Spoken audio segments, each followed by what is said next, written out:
മഹത്വം നമുക്കിന്ന് കർത്താവിന്റെ സന്നിധിയിൽ നമ്മൾ വായിച്ച സങ്കീർത്തനം 15 വാക്യത്തിൽ പ്രകാരം എഴുതിയിരിക്കുന്നു. 51 സങ്കീർത്തനം 15 വാക്യം. ചില കാര്യങ്ങൾ മാത്രം ഒന്ന് ചിന്തിച്ചുകൊണ്ട് അത് തീർക്കുകയാണ്. വേഗം വായിക്കും. കർത്താവെ, എന്റെ അധരങ്ങളെ തുറക്കണമേ, എന്നാൽ എന്റെ വായ നിന്റെ സ്തുതിയെ വർണ്ണിക്കും. ദൈവത്തിന്റെ വചനത്തിൽ നമ്മൾ പഠിക്കുന്നത് വേണ്ടും പോലെ പ്രാർത്ഥിക്കേണ്ടതെന്തെന്ന് നമുക്കറിയാൻ പാടില്ല. എന്താ പ്രാർത്ഥിക്കേണ്ടത്? ഇപ്പോഴത്തെ എന്റെ അവസ്ഥയിൽ എനിക്കിപ്പോ കുറച്ച് പൈസയുടെ ആവശ്യമുണ്ട്. എനിക്ക് ചില രോഗങ്ങളുണ്ട്. എനിക്ക് ചില കാര്യങ്ങൾ, അത്യാവശ്യ കാര്യങ്ങളുണ്ട്. ഇത് ഞാനിപ്പോ അങ്ങ് പ്രാർത്ഥിക്കുകയാണ്. പക്ഷെ പ്രാർത്ഥനയ്ക്കും നമ്മൾ ഈ പറയുന്ന മറുപടി ഒന്നും കിട്ടുന്നില്ല. കാരണം അതെന്താന്ന് നമുക്ക് വ്യക്തമായിട്ട് പറയാൻ കഴിയുന്നില്ലെങ്കിലും ദൈവത്തിന്റെ ഇഷ്ടമല്ലാന്ന് നമ്മൾ ചിന്തിക്കുക. ഇതിങ്ങനെ രാവിലെയും രാത്രിയും ഒക്കെ ഇങ്ങനെ പ്രാർത്ഥിച്ചുകൊണ്ടിരിക്കും. ഇതിങ്ങനെ മുൻപോട്ട് പോവുക. പക്ഷെ വചനത്തിൽ നമ്മൾ പഠിക്കുന്നത് ചിലര് പ്രാർത്ഥിക്കുമ്പോൾ അപ്പൊ തന്നെ ആ പ്രാർത്ഥിക്കുന്ന കാര്യം അങ്ങനെ തന്നെ കിട്ടുന്നു. അതെന്തായാലും കാരണം? അതെന്തായാലും കാരണം ദൈവം നീതിമാനല്ലേ. എല്ലാവരും ഒരുപോലെ. അപ്പൊ അന്ന അത്രയും കാലം വിഷമിച്ചു. ഒരു കൊച്ചില്ലാതെ. അങ്ങനെ കിടന്ന് വിഷമിച്ച് അവസാനം പട്ടിണി കിടന്നു. ഒടുവിലാണ് കർത്താവിന്റെ അടുക്കൽ ചെന്ന് വെച്ച് പറഞ്ഞത്, കർത്താവേ, എനിക്കൊരു കുഞ്ഞിനെ തന്നാൽ അവനെ ഞാൻ നിനക്ക് തരും. ദൈവത്തിന്റെ ആലയത്തിലേക്ക് തരും. ആ ആയുഷ്കാലം അവന്റെ തലയിൽ ക്ഷൗരക്കത്തി ഒഴിക്കില്ല. അവൻ നാസ്യപ്രവർത്തക്കാരനായിരിക്കും. ഇങ്ങനെയുള്ള കാര്യങ്ങളെല്ലാം പറഞ്ഞു. ഉടനെ ആ ദൈവം അത് കേട്ടു. അപ്പൊ അത്രയും നാളത്തെ പ്രാർത്ഥന ദൈവം കേട്ടില്ല, അത് കേട്ടു. അതെന്തായാലും ഇതാണ്. കർത്താവിന്റെ വചനം നമ്മെ പഠിപ്പിക്കുന്നത്, ഞാൻ ഈ ലോകത്തിലായിരിക്കുമ്പോൾ അല്ലെങ്കിൽ ഇന്ന് ഇവിടെ ആയിരിക്കുമ്പോൾ എനിക്ക് വേണ്ടത് എന്തെന്ന് കർത്താവാണ്. ഇന്ന് എനിക്ക് വേണ്ടത് എന്തെന്ന് എന്റെ കർത്താവാണ്. എനിക്ക് വേണ്ടത് എന്താന്ന് ഞാനും അറിയുന്നുണ്ട്. പക്ഷെ യഥാർത്ഥത്തില് ഞാൻ ചോദിച്ചാൽ കിട്ടിയാൽ ഞാൻ വഴിതെറ്റി പോകും.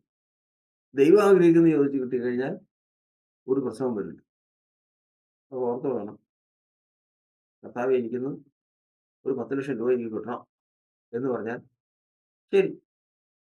കർത്താവിന്റെ ആത്മാവ് പറയുന്നു, കൊടുക്കരുത്, പൈസ വേണ്ട.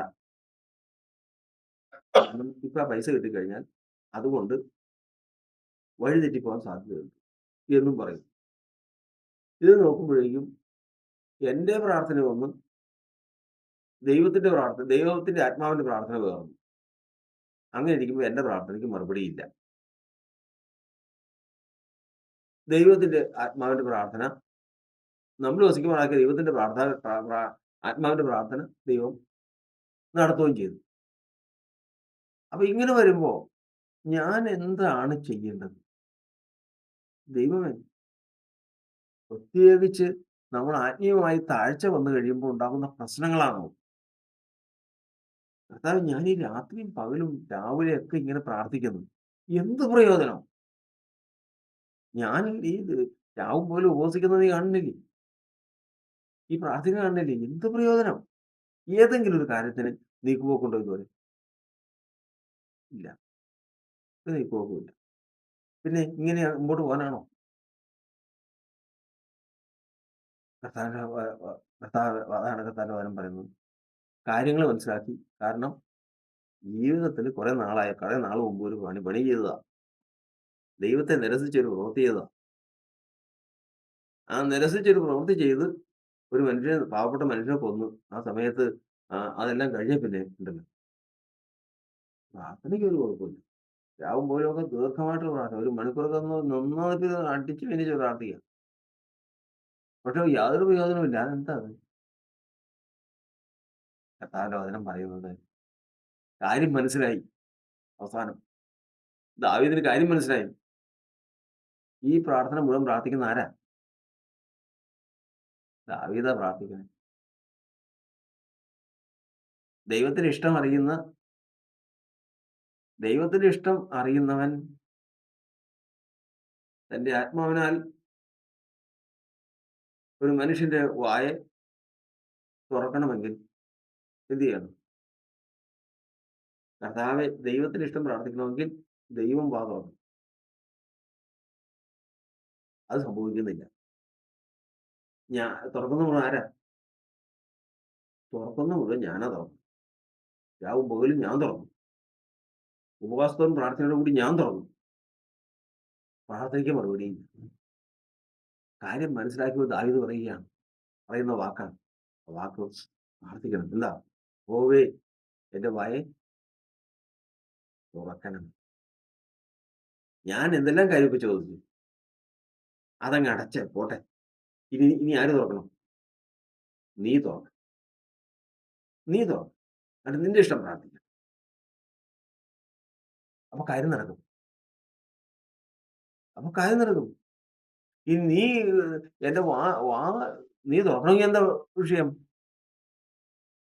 വചനം പറയുന്നത് ഞാൻ നിന്നോട് സംസാരിക്കുമ്പോൾ ഞാൻ നിന്റെ വായ തുറക്കും. ഇത്രയും കാലമായി അന്ന ഈ കഷ്ടപ്പാടും വേദനയും അപമാനവും എല്ലാം സഹിക്കുന്നു. കർത്താവിന് സഹതാപം തോന്നി. ഉപവസിച്ച് പട്ടിണി കിടന്ന് വിഷമിച്ചപ്പോ ദൈവത്തിന് ഹന്നയോട് സഹതാപം തോന്നി. ദൈവം ഹന്നയുടെ പ്രാണനോട് സംസാരിച്ചു. നീ ഇത്രയും കാലം കഷ്ടപ്പെട്ടല്ലോ, സാരമില്ല. ഇന്ന് നിന്റെ പ്രാർത്ഥന ഞാൻ നിന്റെ വായങ്ങ് തുറക്കും. ഞാൻ വാ തുറന്ന് എന്റെ ആത്മാവ് വാ തുറന്ന് പ്രാർത്ഥിപ്പിച്ചോളൂ. അത് കാര്യം സാധ്യമാവുകയും ചെയ്യും. അന്ന സങ്കടപ്പെട്ട് ആലയത്തിൽ പോയി നിന്നു. അന്ന് അന്നയല്ല വാ തുറന്നത്. പിന്നെ ആരാ? ദൈവമാണ് വാ തുറന്നത്. ദൈവം വാ തുറന്നു.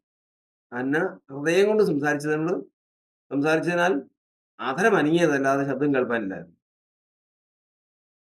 പറഞ്ഞത് അങ്ങനെ തന്നെ കേട്ടു. അധരം തുറന്നാലും ദൈവം തുറന്നു. കർത്താവ് തുറന്നു. ഇന്ന് ഈ ശബ്ദം കേൾക്കുന്ന എല്ലാവരും കർത്താവ് തുറന്നു. നമ്മൾ നാളുകളായിട്ട് യാതൊരു പ്രയോജനമില്ലാത്ത കാര്യങ്ങൾ ആണ് എന്ന് വിശ്വസിച്ചിരിക്കുന്ന കാര്യങ്ങളുണ്ടല്ലോ. ഇടപെടാതെ പ്രാർത്ഥന, ജാഗരണം, ഒരു പ്രയോജനമില്ലാതെ വരുന്നത് വിട്ടുകളാം. ഇന്ന് വിട്ടുകളഞ്ഞതിന് ശേഷം ദൈവം വാ തുറക്കട്ടെ. ദൈവം വാ തുറന്ന് പ്രാർത്ഥിക്കട്ടെ. മറുപടി ദൈവത്താൽ തന്നെ ഉണ്ടാവും. അത് നിശ്ചയമാണ്.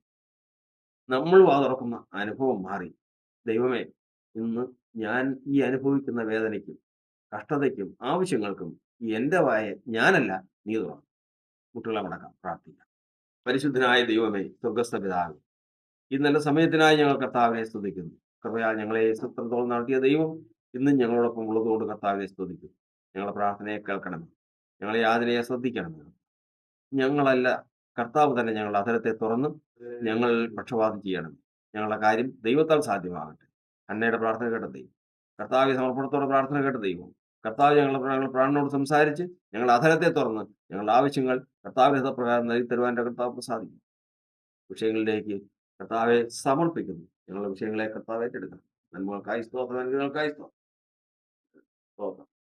പുസ്തകം